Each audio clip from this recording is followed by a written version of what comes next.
ninjas and nation heroes versus the skeleton army. In a secret land far away in the depths of a volcano, there lived fire ninjas. The fire ninjas were strong and peaceful. They liked to help protect weaker countries from stronger evil forces. Yay! There was only one force that they could not defeat, the skeleton army. One day, while they were protecting a small village nearby, the skeleton army invaded their land. The fire ninjas could no longer return home. They had to find a new homeland.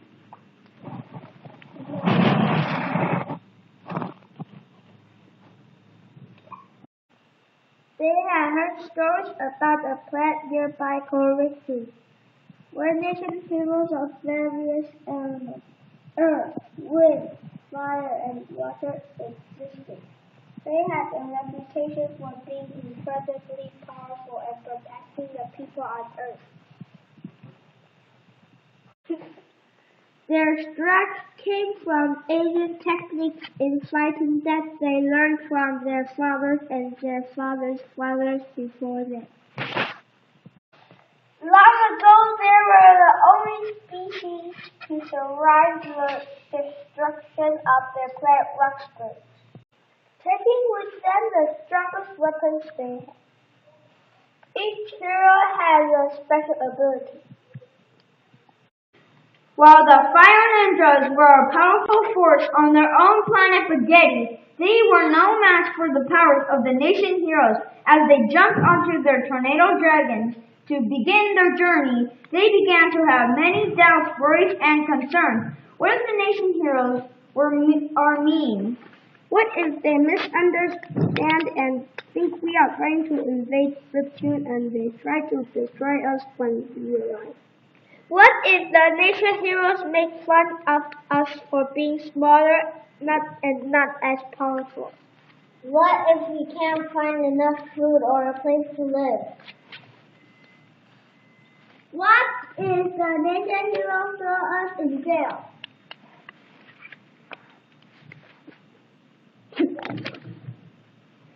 Even though all these concerns were on their minds, the Fire Ninjas knew that if they wanted a safer life away from the skeleton army, they had to go. Unsure of where to go, they decided to land in the middle of the biggest city they could see.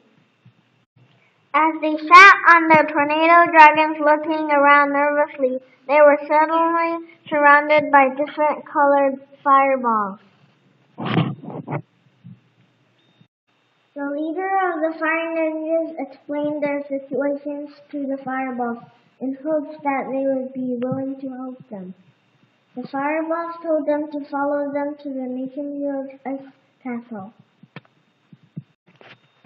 As they passed through the city, they noticed each Nation Hero looked like a different element, and each had a unique smell. Water Nation Heroes looked like an ocean and smelled like crisp seawater. Fire Nation Heroes looked like fireballs and smelled like campfires. Earth Nation Heroes smelled like mountains and smelled like pine trees.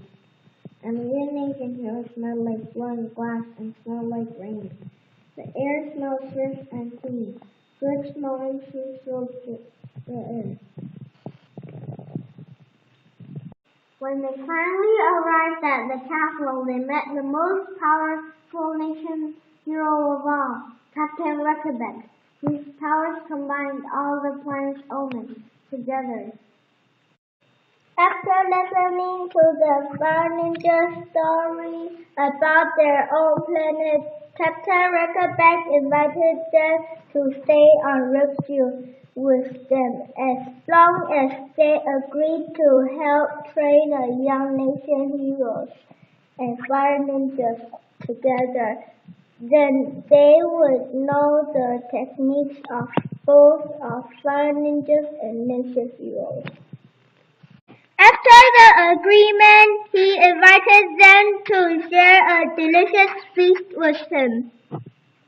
The fire ninjas agreed to Captain Reckerback's request and left feeling much more comfortable and very thankful for the nation heroes' help and willingness to let them stay.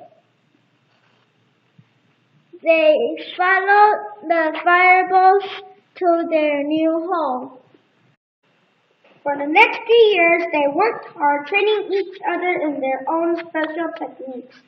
The Wind Nation heroes taught the Fire Ninjas how to become invisible. The Fire heroes taught them how to blow fire swords. Earth heroes taught them how to make mountain walls to block their enemies' path. And the Water heroes taught them how to freeze their enemies with an icy stare. After training for many hours each day for 3 years, the Fire Ninjas and the Nation Heroes became good friends. They now knew each other's techniques and special abilities. Eventually, the Fire Ninjas felt they were strong enough to defeat the skeleton army and take back their planet Spaghetti. They asked the Nation Heroes if they would join them in the attack.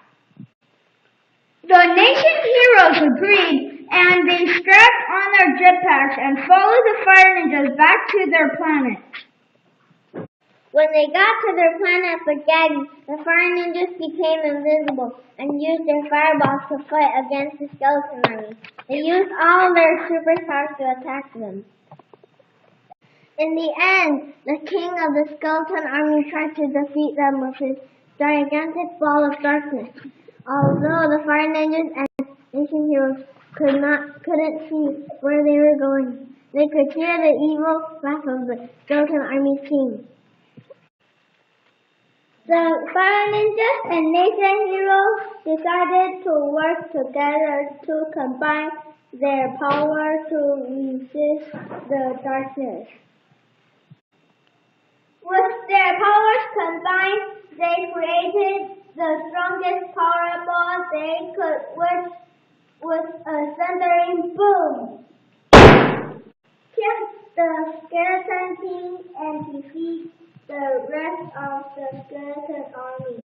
The Fire Ninjas were able to take back their planet and they stayed friends with the Nation Heroes forever. The end. More